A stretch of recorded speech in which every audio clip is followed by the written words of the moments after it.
नमस्कार, देश न्यूज में आपका स्वागत है। मैं हूं आपके साथ धर्मिष्ठा और आप देख रहे हैं हमारा खास कार्यक्रम। मतगणना के लिए 64,600 बूथों के नेटवर्क को पार्टी अलर्ट कर चुकी है। प्रदेश भाजपा में आगे की रणनीति के लिए मंथन का दौर शुरू हो गया है। बीते दिन दो बड़ी बैठकें भी हुई और पहले दौर में प्रदेश अध्यक्ष वी डी शर्मा ने कार्यालय पहुंचकर रणनीतिक कदमों को लेकर बैठक की। उसके बाद सीएम शिवराज सिंह चौहान और केंद्रीय मंत्री नरेंद्र सिंह तोमर कार्यालय पहुंचे, जिनके साथ फिर रणनीति पर मंथन हुआ। दरअसल अब भाजपा मतगणना वाले दिन और उसके बाद की स्थिति को लेकर आकलन करके रणनीति बना रही है। इसी कारण दिग्गजों की बैठक लंबी चली। मतगणना के लिए 64,600 बूथों के नेटवर्क को पार्टी अलर्ट कर चुकी है। मतगणना वाले दिन क्या करना है और क्या नहीं, इसे लेकर बूथ एजेंटों को मार्गदर्शित करने का फैसला भी किया गया है। इसके अलावा अगर कांग्रेस की बात करें तो कांग्रेस ने भी 26 को कैंडिडेट्स की मीटिंग बुलाई है। कांग्रेस भी मतगणना के पहले बैठक कर रही है और लगातार सभी सीटों पर उसकी नजर है। इसके अलावा किन सीटों पर कमजोर स्थिति है और कहां पर सीधी जीत मिल रही है, उसे लेकर फीडबैक भी दिग्गजों ने बैठक में चर्चा की है और उस पर भी बात की है। इसमें हर अंचल की सीटों को देखा गया है। कहां आगे क्या जरूरत रहेगी, इस पर भी वी डी शर्मा, शिवराज सिंह चौहान, नरेंद्र सिंह तोमर व संगठन महामंत्री हितानंद शर्मा ने बैठक की है। इसके अलावा भाजपा से बगावत करके चुनाव में उतरे बागियों सहित अन्य कमजोर कड़ियों पर भी लगातार पार्टी नजरें बनाए हुए है। जिन सीटों पर भाजपा कमजोर है वह सीटें जीतने वाले प्रत्याशी को लेकर आगे क्या रणनीति अपनाना है, इस पर भी चर्चा की गई। प्रदेश कांग्रेस कमेटी ने 26 नवंबर को सभी विधानसभा प्रत्याशियों और उनके निर्वाचक अभिकर्ताओं को भोपाल बुलाया है। पीसीसी के सभागार में उम्मीदवारों को ट्रेनिंग दी जाएगी। इस प्रशिक्षण में डाक मत पत्रों की गिनती और हर राउंड के बाद मतगणना की सर्टिफाइड कॉपी लेने के लिए मतगणना अभिकर्ताओं को बताया जाएगा। साथ ही आपको बता दें, ये जो मीटिंग होने वाली है, जो बैठकों का दौर चलने वाला है दिग्गजों का, ये मतगणना के पहले शुरू हो रहा है। 64,600 बूथों के लिए नेटवर्क अलर्ट हो चुका है। मध्य प्रदेश भाजपा के सभी दिग्गज अलर्ट मोड पर हैं। लगातार रणनीति बन रही है, लगातार बैठक हो रही है और लगातार तमाम सीटों पर मंथन किया जा रहा है। मंथन किया जा रहा है जीतने वाली सीटों पर। मंथन उन सीटों पर किया जा रहा है जहां भारतीय जनता पार्टी को कड़ी चुनौती मिल रही है। उसी प्रकार कांग्रेस भी मंथन कर रही है। प्रत्येक सीट पर मंथन किया जा रहा है कि किस सीट पर जीतने की संभावना है और कौन सी सीट हम हारने वाले हैं। इसी विषय पर विस्तार चर्चा के लिए हमारे साथ राजनीतिक विश्लेषक विलक्षण सक्सेना जी जुड़ चुके हैं। विलक्षण जी नमस्कार, देश न्यूज में आपका स्वागत है। धन्यवाद धर्मिष्ठा जी। जी विलक्षण जी, जैसे कि बात चल रही है कि पार्टी है भारतीय जनता पार्टी, लगातार दिग्गजों का मंथन चल रहा है, बैठकों का दौर चालू है। मतगणना के पहले पार्टी अलग मोड पर और अलर्ट मोड पर नजर आ रही है। वहीं कांग्रेस की अगर बात करें तो कांग्रेस भी अलर्ट मोड पर नजर आ रही है। एक तरफ जीत को लेकर आश्वस्त दोनों पार्टियां, लेकिन उसके बावजूद कहीं ना कहीं एक डर बना हुआ है। वो 2018 की जो रिस्क थी वो पुनः दोहराना नहीं चाहते। इस पर आपके विचार जानना चाहूंगी। देखिए धर्मिष्ठा जी, क्या है, इस बार के चुनावी जो हम समीकरण देखते आए हैं जी वो 2018 से लेके अभी में काफी फर्क आया है।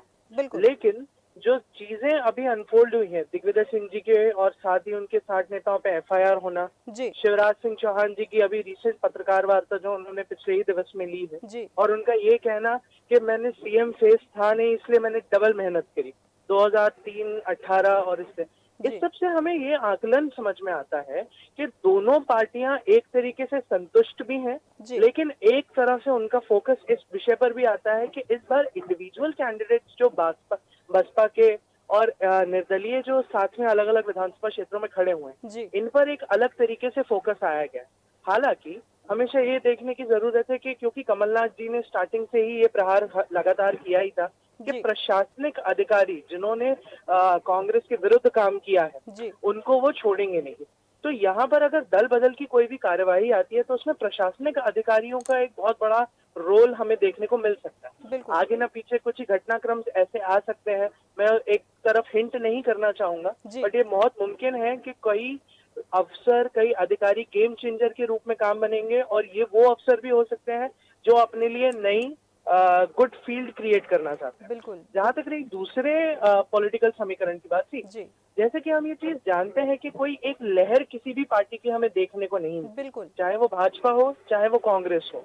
जी। दोनों ही साइलेंट वोटिंग का पूर्णतः शिकार हुए हैं। जी। शिकार इसलिए कहना चाहूंगा क्योंकि पार्टियों को संतुष्टता तब जाके समझ में आती है जब जमीनी स्तर पे उनको ये पता चले कि हाँ व्यक्ति उनके साथ है या नहीं। यहाँ बिल्कुल। पर कोई भी पार्टी अगर अपना निजी प्रत्याशी भी खड़ा करती है, सॉरी, निजी कोई सर्वे भी करती है, जी। तो उनको ये देखने में एकदम क्लैरिटी नहीं मिल पा रही है। अच्छा, इसी को ध्यान में रखते हुए ताकि दल बदल की कार्रवाई पे पूरी तरह से रोक लग सके, जी। निर्वाचन आयोग ने भी क्लियर कट कह दिया कि 30 नवंबर तक कोई भी एग्जिट पोल से रिलेटेड पब्लिकेशंस कहीं पर भी नहीं होंगे, बिल्कुल। बिल्कुल। ताकि कोई भी तरीके का डर का माहौल पार्टियों एक दूसरे का उसमें फायदा ना उठा सके। बिल्कुल। तो समीकरण कुछ इस प्रकार है धर्मिष्ठा जी कि जब वोटर भी साइलेंट रह गया तो पार्टियां भी धीरे धीरे साइलेंट है और जी। साइलेंटली काम करने में विश्वास रख रही है। बिल्कुल। और बिल्कुल। अब पार्टियों के लिए ये जो दौर है, इसके बाद असली लड़ाई शुरू होगी क्योंकि ये किला भेद का समय कहलाता है। बिल्कुल। बिल्कुल सही कहा आपने कि किला भेद का है समय, और इसके बाद जो परीक्षा होनी है वो अग्नि परीक्षा से ज्यादा खतरनाक होने वाली है पार्टियों के लिए। जैसा कि आपने जी। एक जिक्र किया था कि लहर इस बार मध्य प्रदेश के चुनाव में लहर देखने को नहीं मिली, क्या यही कारण है कि दोनों पार्टियों के अंदर डर व्याप्त है कि हम जैसे एक तरफ तो दावा पार्टियां कर ही रही हैं कि हम जीतने वाले हैं, भारतीय जनता पार्टी का दावा है कि भाजपा की सरकार बन रही है, कांग्रेस दावा कर रही है कि हमारी सरकार बन रही है, लेकिन आश्वस्त वो कहीं लग नहीं रहे। कहीं यही कारण है, लहर का ही कारण है कि लहर नहीं दिखी और मतदाता इस बार मौन था? देखिए, स्टार्टिंग से अगर हम ट्रेस करते जाएं जुलाई से जो माहौल बना, जी। जब अमित शाह जी ने डायरेक्ट मध्य प्रदेश का कंट्रोल हाथ में लिया, जी। तो एक बात तो क्लियर हो गई कि मध्य प्रदेश में जनता बीजेपी के अगेंस्ट होना चाह रही है, क्योंकि और उसके बाद लगातार दौरे पे दौरे, जी। अमित शाह जी का आना, केंद्रीय नेतृत्व का मध्य प्रदेश में पूरी तरह से टाइम, मनी और एवरीथिंग इन्वेस्ट करना, जी। इससे एक चीज समझ में आई कि हाँ, एक एंटी माहौल है।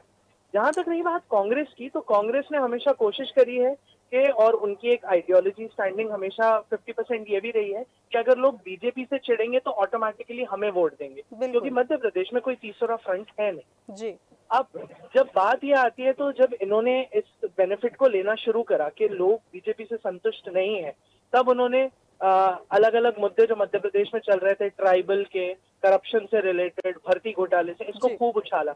हालांकि जब तक बात वचन पत्र की आई, तो लोगों ने रियलाइज करा कि हाँ, वचन पत्र से ज्यादा हाईलाइट तो कांग्रेस में कमलनाथ जी और दिग्विजय सिंह जी के बीच में आपस की नोकझोंक हो गई। बिल्कुल। और कमलनाथ जी और कांग्रेस इस बात में कुछ तरह से विफल भी रहे कि उन्होंने जो चीज कॉन्सेंट्रेटेड रखी जी। अपने वचन पत्र के लिए, वो ना हाईलाइट हो पाई, और वही एक तरीके का रेपिटेशन बन गया। बिल्कुल। इसी बात का जब फायदा बीजेपी ने उठाया, तो बीजेपी जी। ने देखा कि हम इसमें लीड ले सकते हैं, और यही एक कारण है कि आप आम जन से पूछेंगे तो जुलाई में उनका मंतव्य ये था कि हाँ, कांग्रेस एक तरह से अच्छा खासा प्रदर्शन करने के लिए तैयार है। लेकिन अब मामला, जैसे ही बीजेपी ने अपना वचन पत्र जारी किया और जी। उसके बीच में कांग्रेस के वचन पत्र के बीच में और उनके वचन पत्र के बीच में जो उन्होंने डैमेज कंट्रोल और एक तरीके से अपनी पीआर पे जबरदस्त काम किया, जी। उससे एक इक्वी डिस्टेंस का माहौल बन गया। बिल्कुल। तो आप घटनाक्रम ही देखेंगे कि ऐसा लगा ही नहीं कि कोई एक ऐसा बड़ा कोई हिस्सेदारी हुई हो, कोई एक बहुत बड़ा कोई घटनाक्रम हुआ जिससे एक तरफ लोग वोटर पूरे सद जाए। बिल्कुल। यहीं पर ही बीजेपी ने भी बड़ी स्मार्टली पॉइंट बाय पॉइंट जो जो कांग्रेस ने वादे किए थे, जी। बिंदुवत वादे किए थे, चाहे वो तेंदु पत्ते से लेके हो, चाहे धान खरीदी में समर्थन हो, चाहे महिलाओं को लखपति बनाने का, इस जी। पे एक एक पॉइंट पे प्रहार किया। तो उत्तर में कोई एक रीजन ही नहीं बना 2017 जैसा, जैसे कि जब 2017 या 18 के चुनाव जी। में राहुल गांधी ने एक तरफा कह दिया था कि हम किसान कर्ज माफी करेंगे, जी। और बीजेपी ने इस पे कोई स्टेटमेंट नहीं दिया। जी। ऐसा अभी नहीं हुआ, अभी बिंदुवत लड़ाई हुई। इसलिए बिल्कुल। समीकरण एकदम साथ में है। अभी कोई भी मतदाता यही कहने को भी तैयार होगा कि कांटे की टक्कर है मध्य प्रदेश में। बिल्कुल। हालांकि 3 तारीख के बाद ही हम कह सकते हैं कि किले में किसका झंडा लहराएगा। बिल्कुल। बिल्कुल सही कहा कि 3 तारीख के बाद ही हम कह सकते हैं कि किले में किसका झंडा लहरेगा। लेकिन यहाँ एक बात और देखने को मिल रही है, जिस तरह से भारतीय जनता पार्टी की अगर बात करें तो लगातार बैठकों का दौर जारी है और दिग्गज लगातार तैयारी कर रहे हैं और मंथन चल ही रहा है। लेकिन अगर कांग्रेस की यहाँ बात करें तो कांग्रेस के अगर कार्यालय की बात करूं तो वहां लगातार सन्नाटा देखने को मिल रहा है। ऐसा लगता है जैसे कार्यालय में कोई नहीं है। तो जीत को लेकर कांग्रेस पार्टी बहुत अधिक आश्वस्त हो गई है, या फिर उन्हें पता है कि हाँ, हम हारने वाले हैं? किस तरह के समीकरण देखने में आ रहे हैं कांग्रेस के? देखिए, कांग्रेस में तो एक चीज है कि कांग्रेस का कार्यालय एक्चुअली पीसीसी नहीं है। जी। कांग्रेस का कार्यालय है दो मुख्य लोग जिन्हें दिग्विजय सिंह और कमलनाथ जी कहते हैं। जी। तो असल बैठकें तो उनके साथ हो रही हैं और वो लगातार काम में लगे हुए हैं। जी। जहाँ तक रही बात बीजेपी की, तो बीजेपी के संगठन के सभी लोग जो हैं वो जी। लगातार कहीं ना कहीं लगे ही हुए हैं अपनी तैयारी में, और आगे ना पीछे करके वो अपने आप को साध लेंगे। जी। और यही बात कांग्रेस के लिए भी कही जा सकती है। तो कांग्रेस की स्ट्रैटेजी जो वर्किंग की है वो टोटली डिफरेंट है बीजेपी की ओर से। जी। तो इसके लिए मुझे नहीं लगता कोई बहुत कंसिडरेशन या इससे कोई आकलन निकालने की आवश्यकता है। जी। जी विलक्षण जी, तमाम जानकारी के लिए और हमारे साथ बने रहने के लिए बहुत बहुत धन्यवाद आपका। जैसा कि विलक्षण जी ने बताया कि तैयारियां चल रही है, लेकिन गुप्त रूप से चल रही है, देखने में नहीं आ रही है, लेकिन तैयारियां तो कांग्रेस भी कर रही है। प्रदेश भाजपा में आगे की रणनीति के लिए मंथन चल रहा है, वहीं कांग्रेस में भी लगातार मंथन चल रहा है, लेकिन दिग्विजय सिंह जी और कमलनाथ जी के घर पर चल रहा है। पीसीसी में सन्नाटे का कारण यही बताया जा रहा है। फिलहाल 3 तारीख को पता चलेगा कि फैसला किसके पक्ष में आता है। हमारे आज के खास कार्यक्रम में इतना ही। आप बने रहिए देश न्यूज के साथ। नमस्कार।